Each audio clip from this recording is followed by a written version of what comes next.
नमस्कार मित्रांनो, पिंगा ग पोरी पिंगा या मालिकेच्या आजच्या भागात आपण असं पाहतो की वल्लरी आता या भूतेला चांगलाच दम देत म्हणते की परत जर माझ्या विषयात काही बोललास तर गाठ माझ्याशी, मी तरी कोणाशी बोलते, चला मिठूताई असं म्हणत आता या दोघी जणी मिठूला घेऊन घरी येतात. तर भूते पाठीमागून म्हणतो, या काल आलेल्या पोरी माझा अपमान करतात का, मी यांना सोडणार नाही. आता घरी आल्यावरती मिठू वल्लरीला म्हणते, भूतेची कशी जिरवलीस ग तू. तर प्रेरणा म्हणते, हो ना, आणि पोलीस पण एकदम वेळेवरती आले. वल्लरी म्हणते, कारण या असल्या लोकांना ना कायद्याचीच भाषा समजते. मिठू म्हणते, हो ना, आणि त्या भूतेचा चेहरा कसा पडला होता नाही का. यावरती वल्लरी म्हणते, खरं सांगू का मिठूताई, या असल्या लोकांना ना दुसऱ्यांच्याच दुःखामध्ये सुख मिळतं. तितक्यात आता तिथे श्वेता येते. प्रेरणा म्हणते, बाई श्वेता, अगं बरं झालं आलीस तू. आत्ताची गंमत माहितीये का तुला, खाली ना त्या मिस्टर मिसेस आणि भूतेंना ना आम्ही चांगलंच तिघींनी सुनावलं. मिठू म्हणते, हो ना, आणि पोलीस पण आले होते. पोलिसांनी ना त्यांना चांगलाच दम दिला. तर वल्लरी म्हणते की हो ना, आणि बाळाबद्दल काही समजलं नाही, त्यांच्या आईवडिलांबद्दल. तर श्वेता मात्र फार अस्वस्थ झालेली असते. आता तिला पाहून वल्लरी म्हणते, काय झालं श्वेताताई, तुम्ही अशा का दिसतायत. श्वेता म्हणते, अगं मला अर्जंट सोलापूरला जावं लागतंय बघ. प्रेरणा म्हणते, कशासाठी. श्वेता म्हणते, अगं अण्णांना हार्ट अटॅक आलाय. आता हे ऐकल्यावरती या सगळ्यांनाच धक्का बसतो. पुढे आता ती म्हणते की मला शेजारच्याचा फोन आला होता, त्यामुळे आता मला लवकर अर्जंटमध्ये सोलापूरला जायला लागते. असं म्हणत ती आतमध्ये जाते आणि तिची बॅग पॅक करायला लागते. प्रेरणा तिला धीर देत म्हणते की श्वेता जरा शांत हो, अगं स्वामींवरती विश्वास ठेव, ते सगळं व्यवस्थित करतील. तर श्वेता म्हणते, मला खूप अण्णांची काळजी वाटते ग, त्यांना काय झालं असेल असं अचानक, मी त्यांना कधीच वेळ देऊ शकले नाही. आतापर्यंत मी फक्त स्वतःचाच विचार केला, मी कधीच त्यांचा विचार केला नाही. तर तेजा तिला समजावत म्हणते, श्वेता तू नको का एवढा विचार करूस, अगं प्रत्येक वेळेस आपण चांगली बहीण, चांगली सून, चांगली बायको होण्याचा प्रयत्न करत असतो, पण ते गरजेचं नसतं. तर श्वेता म्हणते की अगं त्यांना इतकं बरं नव्हतं, मला काहीच माहिती नाही, माझं त्यांच्याकडे लक्षच नव्हतं. तर मिठू म्हणते, अगं हो, पण तुझा सुद्धा स्ट्रगल चालूच होतं ना, ऐक तू काळजी करू नकोस, सगळं काही नीट होईल. तर वल्लरी म्हणते की हो श्वेताताई, अहो जगामध्ये कित्येक लोकांना हार्ट अटॅक येतो आणि कित्येक लोक बरे पण होतात त्याच्यातून. तुम्हाला मी सांगते ना, अण्णांना काही होणार नाही, तुम्ही नका काळजी करू. असं म्हणत आता त्या सगळ्या मुली श्वेताला धीर देण्याचा प्रयत्न करत असतात. आता श्वेता तिची बॅग पॅक करते आणि तिथून जायला लागते. तर प्रेरणा तिला अडवत म्हणते, मी काय म्हणते श्वेता, मी पण तुझ्यासोबत येते सोलापूरला.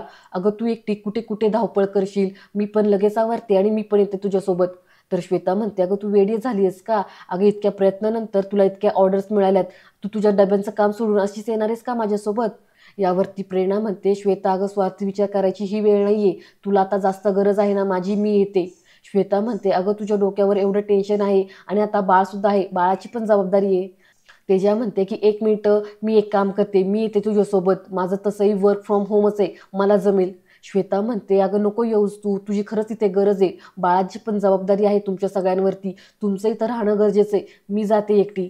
आता वल्लरी म्हणते, ठीक आहे श्वेताताई, तुम्ही जा, सावकाश जा, आणि काही लागलं तर आम्हाला लगेच कळवा, फोन करा, आणि काकांबद्दल सुद्धा आम्हाला कळवा. तर यावरती श्वेता म्हणते की हो निघते. असं म्हणत आता श्वेता तिथून निघून जाते. त्यानंतर आता रात्री पिंगा गर्ल सगळ्या झोपलेल्या असतात.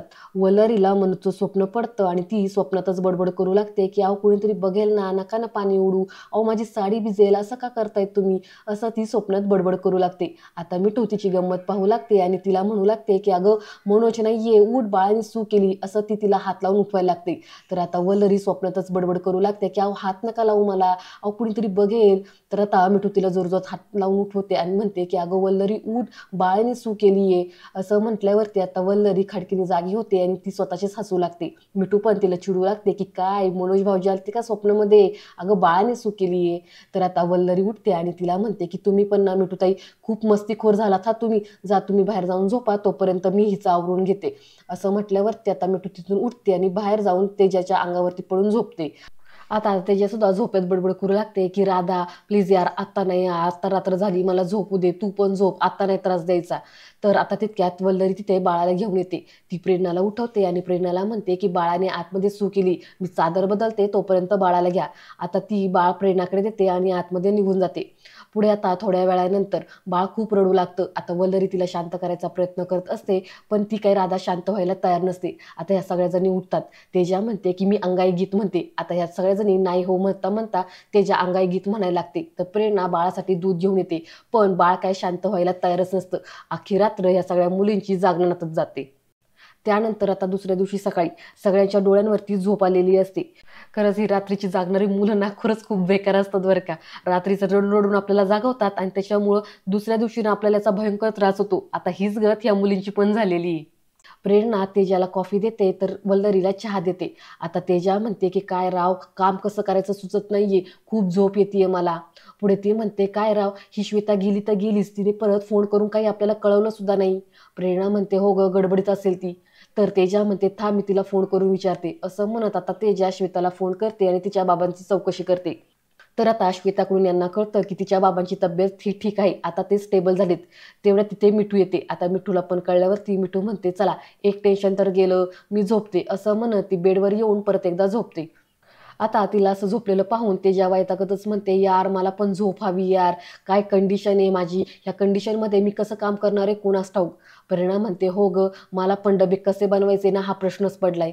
वल्लरी म्हणते हो, आणि मला पण ऑफिसला जायचंय, कंटाळाच आलाय, पण काय करणार, जावंच लागेल. तेजा म्हणते यार सगळ्यांच्या झोपीचं खोबरं केलंय या राधानी, काय करतात काय मॅडम. मिठू म्हणते गाढ झोपली ती. तेजा म्हणते वा, रात्रभर आपल्याला जागवायचं आणि सकाळी स्वतः मात्र धाराजू झोपून घ्यायचं, मस्त चाललंय सगळं.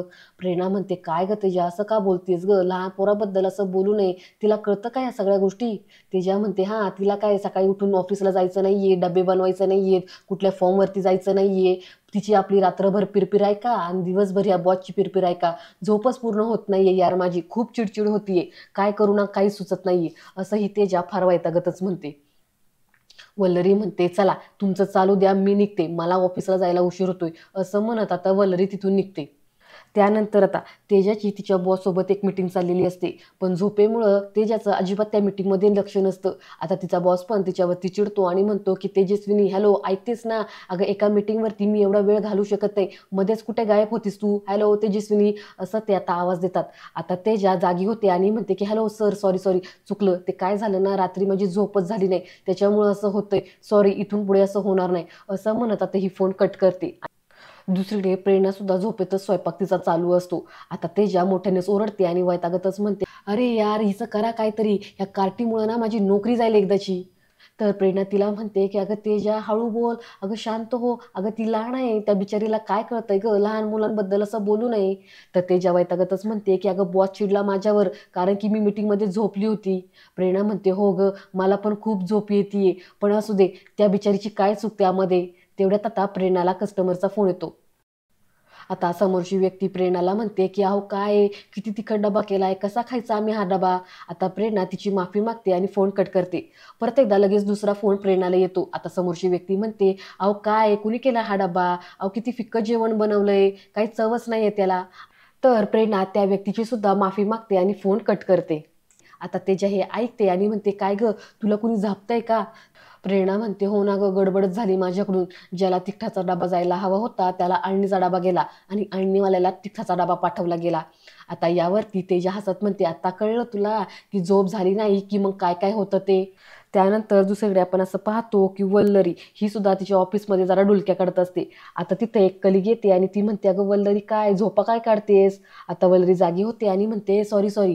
पुढे आता ही कलिग फाईल देत म्हणते की ही फाईल साऱ्यांनी सांगितलंय नीट चेक करून द्यायला. वल्लरी ती फाईल पाहते आणि म्हणते ही फाईल तर मी आत्ताच चेक करून दिली होती सरांना.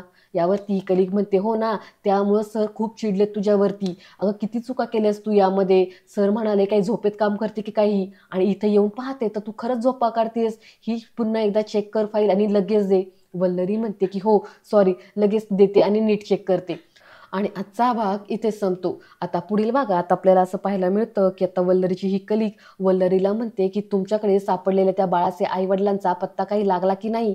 वल्लरी म्हणते की नाही लागला अजून, पोलीस शोधत आहेत. तर ही कलिग म्हणते पण आईबाबांचा पत्ता सापडून काही प्रॉब्लेम सॉल्व्ह होणार आहे का. वल्लरी म्हणते का नाही होणार प्रॉब्लेम सॉल्व्ह.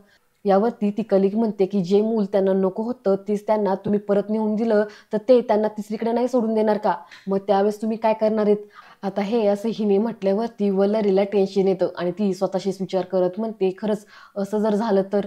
मित्रांनो, आजचा हा भाग तुम्हाला कसा वाटला ते मला कमेंटद्वारे नक्की कळवा.